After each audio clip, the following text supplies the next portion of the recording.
Creo que cualquier, Mariano lo podría decir, cualquier guionista de televisión le encantaría esta historia. O sea, hay un crimen de caminos, hay incesto, hay fratricidio, ¿no? Hay violencia, hay conflicto político, está todo, ¿no? Entonces, en ese sentido, por eso se habla de que Edipo Rey tiene muchos rasgos de lo que posteriormente encontraremos en casi cualquier relato policíaco interesante. Lo que interesa para esta conferencia es que Edipo, esa historia violenta de incesto y fratricidio y lucha política, ¿cuál es el vehículo sobre el que está contada? El crimen. Es el hecho de que esté el vehículo en el que se narra la historia es el crimen de Layo, ¿no? Esa es básicamente la idea y eso es la razón por la cual lo criminal tiene esa cualidad de velocidad y de eficiencia para contar historias.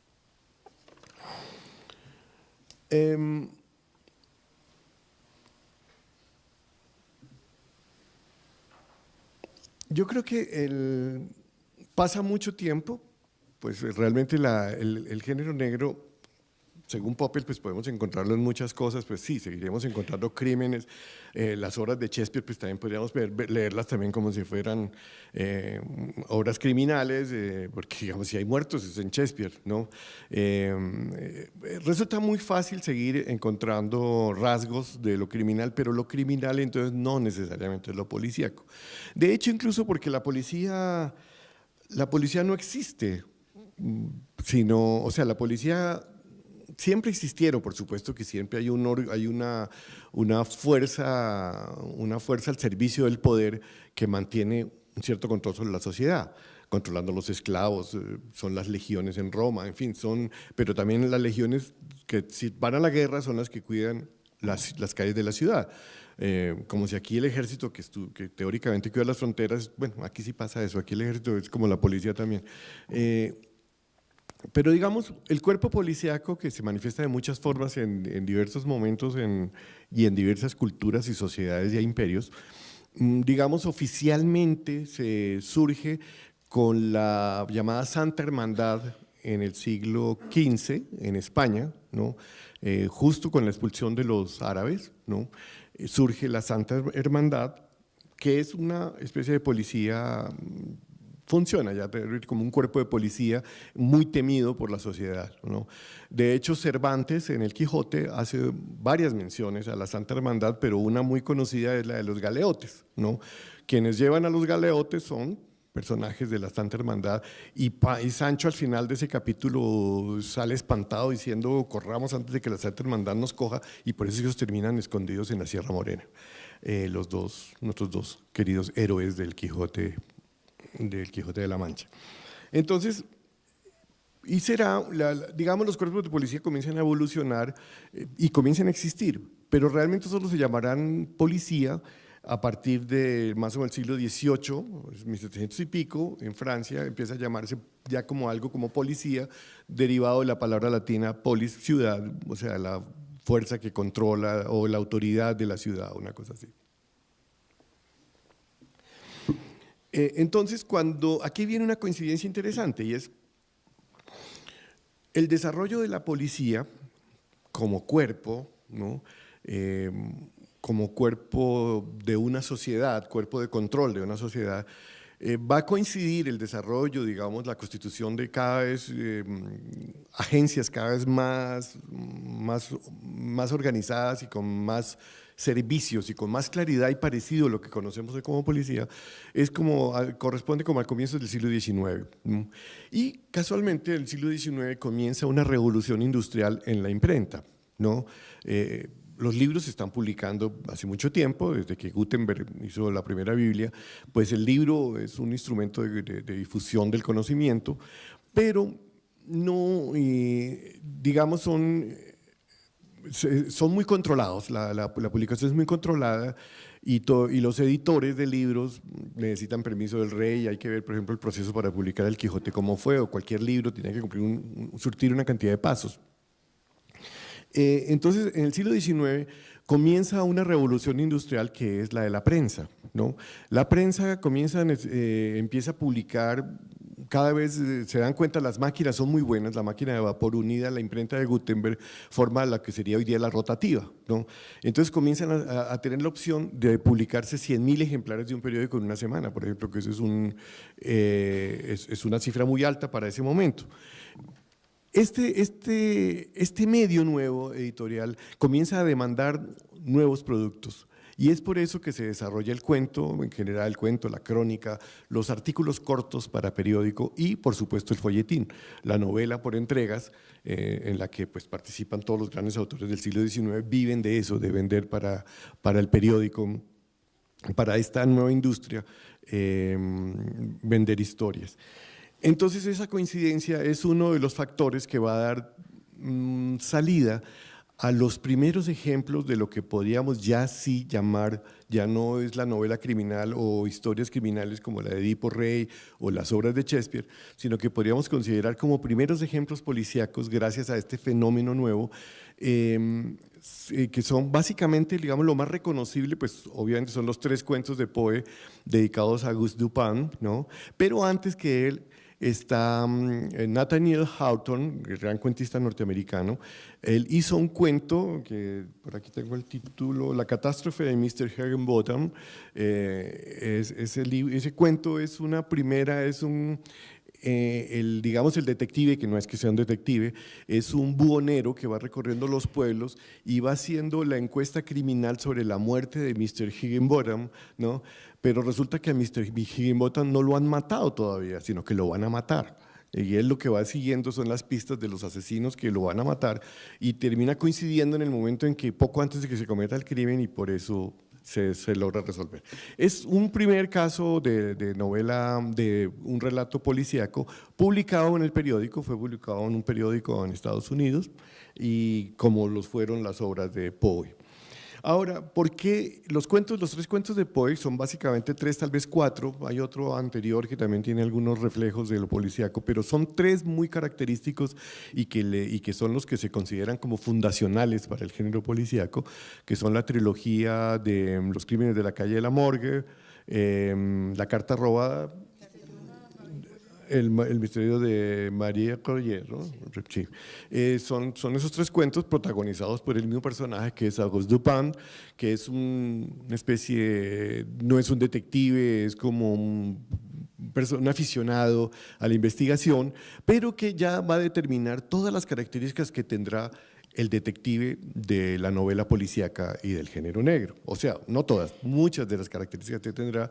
Y de hecho, Poe mencionaba que el que ya cité hace un rato, las crónicas de Vidocq, del policía francés, sirvieron en gran parte para crear este personaje. Y a su vez, Vidocq y Dupin serán muy fuertes influencias para la creación de este otro personaje importante que es Sherlock Holmes. No son los únicos, hay muchos, son digamos los grandes puntos que se consideran siempre en la historia del género policíaco. Porque hay… sí, una cosa que dice Brander Matthews es el verdadero cuento policial como lo concibió Poe. Bueno, yo decía, el cuento policial que Poe construye, que crea Poe, no es que él un día dijo voy a hacer un cuento policíaco o algo así, simplemente a Poe en toda su obra lo que le interesaba era casi la forma matemática de la escritura. Eso era lo que a él le interesaba. Y eso se ve en todos sus cuentos. Él decía que, por ejemplo, él escribió varios cuentos que podríamos llamar de literatura gótica, ¿no? De hecho, La fosa del péndulo pues, es un cuento gótico, ¿no? El tema pues, es un tema gótico. Él tomaba esos temas porque a él le parecía que al público le interesaban, o sea, él funcionaba de una manera muy comercial en eso. Decía, eso al público le interesa esas cosas, a él lo que le interesaba mucho era la poesía, por supuesto, y la narrativa era más con lo que él trataba de conseguir los pesos para pagarse los whiskies. Entonces, él tiene una visión más analítica y matemática de la escritura que literaria, por decirlo de alguna manera. Entonces, y eso se ve en todos sus cuentos, ¿no? Y sus cuentos son en ese sentido, son compuestos de una manera casi perfectas, son mecanismos de relojería que funcionan muy claramente. Obviamente los tres cuentos policíacos no podían ser distintos y tienen esa característica, pero lo que le interesa a Poe es el análisis, no las razones del crimen. A él el crimen le tiene sin cuidado. De hecho, en los crímenes de la calle de la Morgue, las dos mujeres que mata a ese simio que está escondido, que está dentro del salón, pues a él eso le es inclusive, y es una muerte muy violenta y eso no funciona para el cuento mayormente, pero en cambio el cuento sí dedica mucho espacio a análisis sobre la frenología, sobre la mentalidad del criminal y no sé qué más cosas, y obviamente pues a la trama extrañísima de cómo hay dos cadáveres encerrados con la llave por dentro, ¿no? Y cómo salió el criminal, ese es que es el secreto de ese cuento, ¿no? De todos modos, bueno, surge lo policíaco, surgen muchos elementos. Con esos tres cuentos hay varios elementos de lo policíaco. Entre otros, Dupin, por ejemplo, no recuerdo si es que es la carta robada en cual se burla de la policía, ¿no? Aunque la policía lo contrata, él se burla de la policía, ¿no? Eso es un elemento que va prefigurando ese antihéroe que tendrá el detective de los años 30 del siglo XX, ¿no? Ese detective, ese antihéroe que no comparte, o sea, que tiene una ética personal, pero que no comparte y no pertenece al poder constituido para nada, ¿no? Empieza a prefigurarse en estos cuentos, ¿no? Empieza a definirse quién es el detective, ¿no? Básicamente yo lo considero como un observador privilegiado, ¿no? Puede ser, de hecho, y en mi forma de ver el mundo, pues no necesariamente es un policía, no necesariamente es un detective, pero su función es la misma, ¿no? Es esa mirada sobre la sociedad y sobre los fenómenos lo que lo caracteriza. ¿Y cuál es el poder de este detective? En Dupin y en Holmes hay pues la capacidad de análisis, es el superpoder que tienen, ¿no? Es como un superhéroe con un poder de análisis, ¿no? En Sherlock hay un poquito también el componente de que tiene habilidades con el boxeo y con la esgrima, cosa que Dupin no tenía particularmente, y muchos de los detectives posteriores casi no tienen. Entonces no necesariamente la fuerza bruta está relacionada con el detective. El detective es es un personaje fundamental, es un componente fundamental del género negro, y va a sonar raro lo que voy a decir, pero también prescindible, ¿no? Y voy a decir después por qué, ¿no? Pero el detective Tomo es uno de los elementos que, digamos que cuando uno dice novela policíaca, un detective, digamos, eso es como un crimen y un detective, bueno, y un asesino, ¿no? Si quieres, haz la pregunta. Que ahí también hay un elemento en lo que estás diciendo, y es en Conan Doyle es el razonamiento, la forma del razonamiento inicialmente, ¿no? Que es lo que lo diferencia después, ¿no? Sí. Hay un razonamiento que es lógico, hay un razonamiento que es, de hecho Humberto Eco analiza mucho eso, y es el razonamiento lógico que desarrollan los personajes de Conan Doyle, por ejemplo. Hay una lógica y casi que la resolución del conflicto es sorpresiva, pero porque él vio cosas que el lector no vio, pero que tienen que ver con una forma de razonamiento específico, que eso es parte de lo que va a romper después el género, ¿no? Sí, bueno, ese es como lo que yo decía, el superpoder que tienen estos detectives, el de Sherlock es el análisis, el raciocinio sobre el fenómeno, y lo tienen otros muchos, están los de Chesterton, el sacerdote de Chesterton, bueno, en fin, hay una cantidad, un catálogo de detectives muy amplio que en la actualidad siguen. Ahorita estoy a punto de comenzar la lectura de Petrus, del novelista turco, griego, de origen griego. No he leído, ¿cómo se llama él? Petros Macarios, que tiene también un detective, está en la literatura latinoamericana, está pues el Mario Conde de Padura, el de Tapaco Taibo, en fin, es una colección muy larga de detectives la que hay, ¿no? Que además una característica que fue generando el medio muy rara es que los detectives protagonizan unas sagas de novelas, digamos, es como que se vuelven protagonistas de una sucesión de novelas. Eso tiene su más y su menos, también lo vamos a ver en un momento. Pero entonces decía, ¿cuál es el poder de este señor, de este personaje de la literatura policíaca?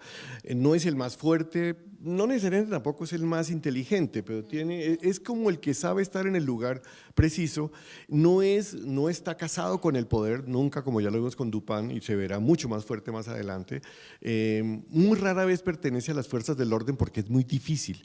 Lo vemos en los detectives, por ejemplo, de James Ellroy, que es una de la bestia negra de la novela negra norteamericana actual. Sus detectives son los de, por ejemplo, los que vemos en Los Ángeles Confidential, el LA Confidential o la Dalia Negra, en fin, son personajes que pertenecen a la policía, pero casi que no, son como criminales dentro de la policía, ¿no? Eso es como muy común también. Mario Conde, por ejemplo, el de Padura, también pertenece a las fuerzas de la policía, pero actúa por la libre, como se dice, ¿no? Entonces, básicamente, el poder del detective es que es el observador privilegiado de los hechos de la historia y, por supuesto, el observador privilegiado del relato que nos está contando. Y entonces aquí viene un papel clave del detective, aparte de ser como, no es el héroe, digamos esto es lo que voy a decir porque por eso es prescindible.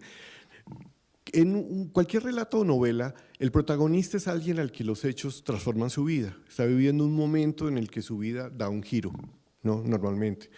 Entonces, por eso difícilmente el detective podemos decir que es el protagonista porque su vida casi nunca cambia, ¿no? Es decir, a Philip Marlowe de Chandler le pegan, lo drogan, lo meten en clínicas, le pasan una cantidad de cosas, pero en realidad no le pasa nada, ¿no? Y el Sam Spade del Halcón Maltés tampoco, ¿no? Pero en cambio los personajes que son los verdaderos protagonistas de la historia, su vida sí cambia y se vuelve cuadritos, ¿no? Entonces eso es como una característica rara de ese observador y es que el detective se vuelve la máquina mediante la cual se cuenta la historia. Básicamente ese es el papel del detective, mucho más que protagonizar la historia, ¿no? Tiene una incidencia, por supuesto, ¿no? Hay detectives, por ejemplo, el único detective que yo consideraría así, que sí se transforma, es el detective Wallander, el teniente Wallander, bueno, va cambiando de cargo, porque eso es una parte de su evolución, va evolucionando hasta retirarse, ¿no? Y va haciéndose más neurótico y cada vez más solitario y cada vez más fregado y cada vez le pasan más cosas. Es el único detective que evoluciona, claro, a lo largo como de 30 novelas, ¿no? Pero de todos modos, Wallander cumple esa función de ser ese testigo privilegiado que nos cuenta una historia terrible, porque todas las historias de Mankell son historias terribles, ¿no? El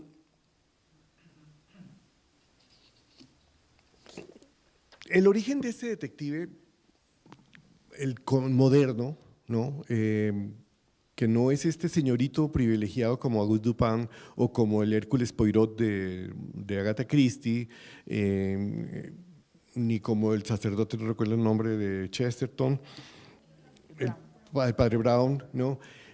El personaje realista que da y que inaugura lo que ya podríamos, ya no es el género policíaco, sino el género negro, es alguien, es Dashiell Hammett, que en 1915, muy joven, ingresa a la agencia de detectives Pinkerton, ¿no? Ya hay agencias de detectives, o sea, ya mencionamos que Vidocq crea en Francia una. La Pinkerton era muy extrañamente llamada agencia de detectives porque más bien eran como unos paramilitares en realidad, y estrictamente hablando eran paramilitares, ellos fueron una agencia que surgió para proteger el tren, ¿no? Los asaltos al tren y los envíos de dinero de la Wells Fargo, ¿no? Entonces la Pinkerton, que comienza a trabajar como hacia 1880 o 70, no sé muy bien, sigue existiendo hasta bien entrado el siglo XX, es una agencia y se llama así Agencia de Detectives Pinkerton, ¿no? Curiosamente, porque más bien son como digo, son como guardias, son como, digamos, las descripciones que hace Hammett mismo de su experiencia en la Pinkerton son las de un guardián, un tipo que está cuidando un plata todo el tiempo, resolviendo robos, cosas así. Entonces no es como esa noción del detective privado que se va a desarrollar, que es un personaje literario, no pertenece a la realidad, ¿no? El detective que se va a crear con la literatura de los años 30. Pero Hammett es muy importante porque Hammett le da realidad a ese detective. Hammett se adapta también a eso. Es muy curioso, la historia literaria de Dashiell Hammett, él es un tipo muy culto, ¿no? Leía mucho mientras trabajaba como detective, pasaba 12 horas parado en un sitio, leía mucho, ¿no? Y él reconoce en su narrativa la influencia de Ernest Hemingway, ¿no? Y es curioso porque Hemingway después copia a Hammett para hacer Tener y no tener, ¿no? Es muy chistoso pues cómo se van las influencias, se van dando mutuamente, ¿no? Pero el hecho es que Hammett contribuye con esa visión que él tenía de la realidad, del oficio, de la investigación, de estar realmente en el crimen y pelear en el callejón, la lleva a la literatura. Su primera novela es muy violenta. Yo no sé si yo o alguien contabilizó los muertos, ya no sé si esto lo hice yo o alguien lo hizo, pero creo que eran como 150 muertos en Cosecha Roja. No, es terrible, eso es una masacre totalmente. Hay una versión en el cine protagonizada por Bruce Willis, muy apropiado. Entonces, Hammett trae una dimensión nueva al detective de la novela policíaca y empieza a crear y ayuda a configurar el detective que se va a repetir en muchos otros autores, el detective de agencia pequeña, lo que se llamaba el ojo privado, y no tiene traducción al español, pues el ojo privado era el detective privado que investiga lo mismo, como mencioné hace un rato, que hacían los detectives en Bogotá, lo que hacían en Los Ángeles, que eran divorcios y robos y cosas así, y que Chandler se puso a investigar y descubrió que eran aburridísimas. Por eso es que Chandler decía, Philip Marlowe y todos los detectives de la literatura, de la pulp fiction, son literarios. Es una creación literaria, no pertenece a la realidad. Ese detective no existe, solo existe y tiene gracia en la literatura. En ese sentido, pues es, si se quiere, el detective es un poco un personaje muy artificial. Y lo es muy artificial y eso es parte del encanto del género, ¿no? Porque ¿en qué consiste el género policíaco en general y el negro en particular, ¿no? En que es un medio literario o una forma literaria que nos obliga a meternos en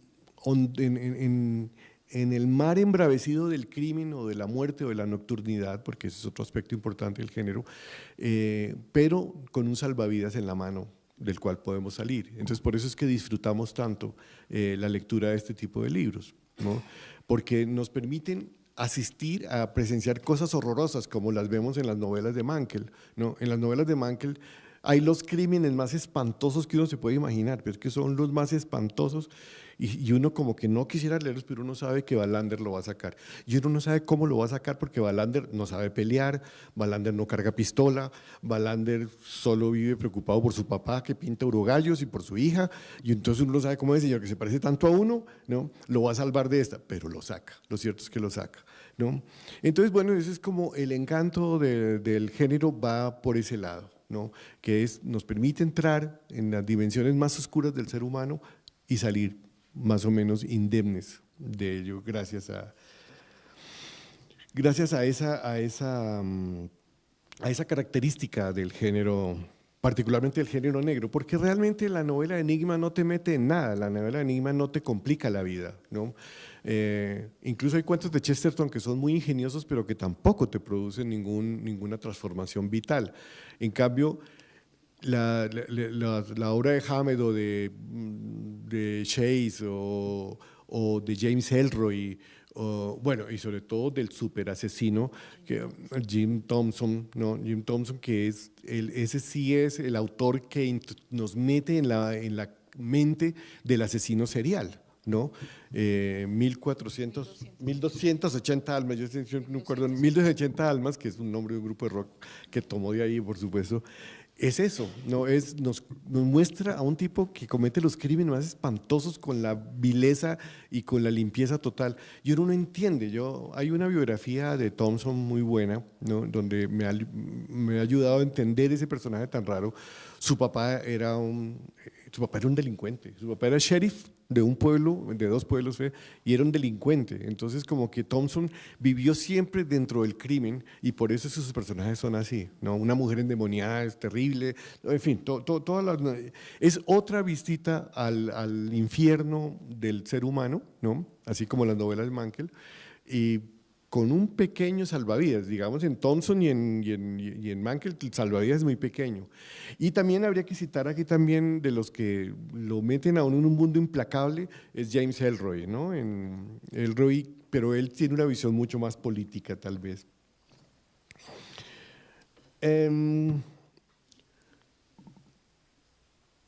Hay hay un autor que me parece que refleja un poco la idea de lo que quiero decir, que es John Banville, que ustedes lo van a ver, está en algunas de las conferencias, está programada una novela de Banville bajo su nombre de Benjamin Black, que es muy interesante. John Banville, a mi juicio, es uno de los autores más sofisticados que hay en este momento en la lengua inglesa y pues en español también, porque sus libros todos están traducidos. Estuvo aquí en la feria hace 2 años. Y es muy curioso cómo un autor tan sofisticado con la prosa que tiene, tenga ese interés tan grande por el género negro, que escribe bajo el seudónimo de Benjamin Black. De todos modos, él dice pues que hay una diferencia muy grande, que él dice que se divierte mucho más escribiendo las novelas de Benjamin Black y las escribe en un verano. Normalmente en los veranos las escribe, o sea, a lo largo de 3 meses él escribe una novela, porque escribe 6 páginas diarias. Y Banville tiene una característica y es que él no corrige. Por lo menos eso es lo que él asevera, que él no corrige, que lo que ya escribe es lo que va a quedar. Digamos que debe haber una corrección mínima, pero se supone que es uno de esos escritores que logra realmente escribir con mucha limpieza. Y entonces dice que como Banville logra media cuartilla diaria y como Benjamin Black logra 6 páginas al día, entonces por eso las hace tan rápidas. No es que no es que considere que sea un género menor, aunque él dice que obviamente Benjamin Black es lo que le paga las lentejas, ¿no? Son sus libros más vendidos que sus otros maravillosos libros, ¿no? Pero a lo que me veo y me importa decir es cómo es Benjamin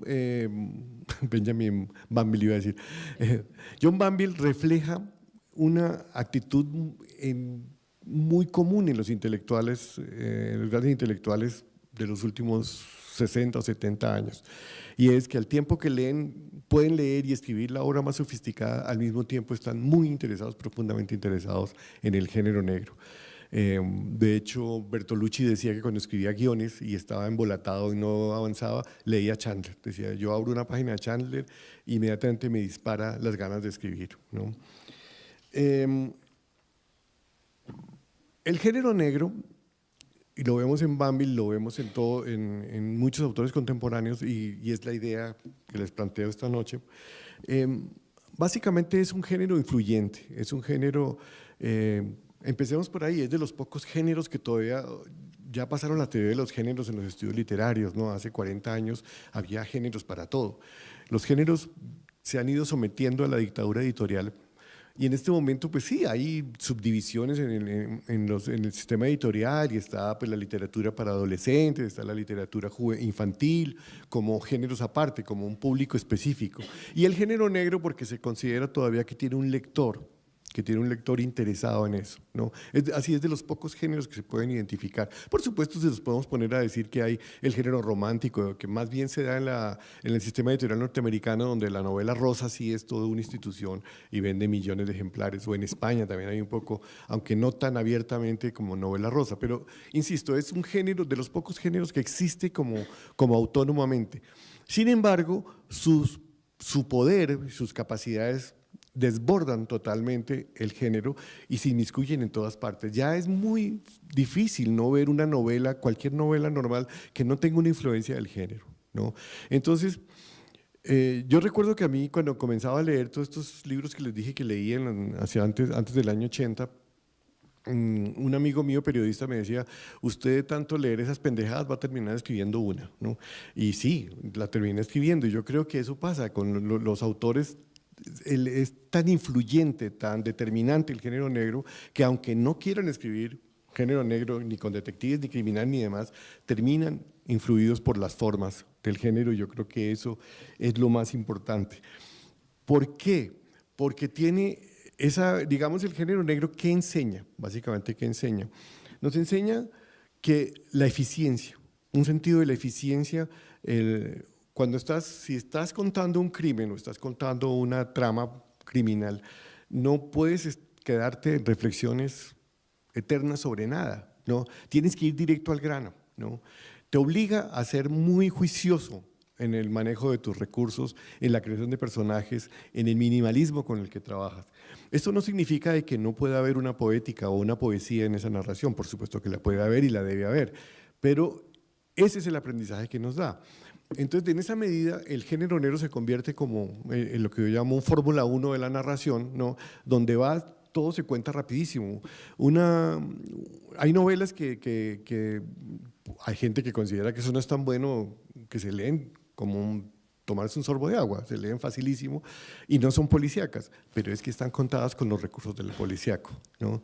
Entonces, digamos que yo el llamado que haría es a que tengan en cuenta eso en este seminario, busquen esos elementos que pueden ser útiles para su trabajo. No significa que participar en este seminario ustedes se van a volver autores de género negro, sino que van a poder utilizar los recursos del género para sus propios obras. Entonces, como para un poco cerrar, entonces, y pasar a las preguntas y respuestas, si es que hay, básicamente pues establezco mis puntos. No todo lo policíaco es género negro, pero todo género negro sí es policíaco. Esa es una regla inamovible, ¿no? Una característica fundamental del género es que es un género de crítica social, por su naturaleza misma, porque son historias que suceden en un horizonte social siempre, es muy difícil sustraerse, ¿no? En cambio, en la novela policíaca no importa, en la novela policíaca de Enigma el entorno social importa un pepino, ¿no? En cambio, para la novela negra es esencial. ¿Quiénes son de dónde es el estrato donde vienen los personajes, en qué mundo se mueven? Es fundamental y por eso tácitamente se vuelve son relatos de crítica social. Y un ejemplo claro de eso es James Ellroy. James Ellroy es un escritor republicano de derecha, ¿no? Él se considera de derecha, debe haber votado por Trump ahora en las elecciones, y sus libros parecen escritos por un radical de izquierda, ¿no? Todos los libros de él son una demoledora crítica al sistema político y policíaco y legal de los Estados Unidos y económico de los Estados Unidos. Y tiene una trilogía magnífica sobre el asesinato, sobre la muerte de Kennedy y que va hasta el caso de Watergate, sobre la corrupción política en Estados Unidos, y es impresionante, es mucho mejor que las investigaciones de Oliver Stone, ¿no? Recomiendo mucho, sobre todo American Tabloid. Es una novela fantástica donde no hay un héroe, no hay un antihéroe, no hay un detective, pero sí conocemos todos los intríngulis de la situación política en Estados Unidos en esos años. El crimen, más que un hecho, más que un encanto, más que algo atractivo per se, ¿no? Yo creo que yo cito a Hannah Arendt ahí, ¿no? El mal es banal, ¿no? El mal no es interesante, ¿no? Solo aquí creen que Popeye es un tipo interesante, ¿no? Pero no lo es. Pero el género sí establece que el crimen es una metáfora de la enfermedad social y en ese sentido es como el género negro lo ve, ¿no? Y esto, cuando yo digo que a mí personalmente el crimen no me interesa el inventario de muertos que muchas veces se vuelven las novelas negras colombianas se vuelven inventarios de muertos. Me parece que es solamente, digamos, la presencia ominosa de la muerte.